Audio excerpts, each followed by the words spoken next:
اس سے پہلے وہ ٹیکس دیتا تھا 15,000 روپے فکس ٹیکس تھا اور 12.5% کے حساب سے وہ ٹیکس دیتا تھا جو کہ 1.5 لاکھ بنتا ہے. 1.5 لاکھ جمع 15,000 1,65,000 ٹیکس ڈیڈکٹ کرتا تھا. اس دفعہ حکومت نے کیا کیا, انہوں نے فوری طور پہ ٹیکس بڑھا کے اس کو اب 12.5% تھا اس کو 15% کر دیا, جو کہ اب بنتا ہے 1.5 لاکھ روپیہ 1,80,000 روپیہ, اور فکس ٹیکس کر دیا 30,000. یہ ہو گئے 2,10,000 روپے.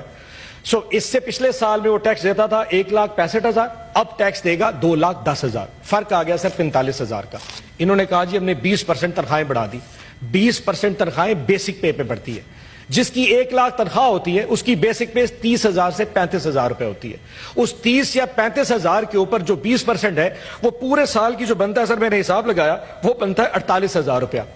آپ نے 48,000 کی تنخواہیں بڑھا دی لیکن 45,000 کا ٹیکس لگا دیا. اس کی جیب میں کتنے بچے؟ 3,000 روپے.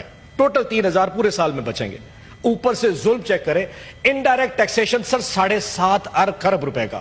انڈائریکٹ ٹیکسیشن 7.5 ارب کا, اور اس میں سب سے بڑی اماؤنٹ کیا ہے؟ پیٹرولیم کی لیوی.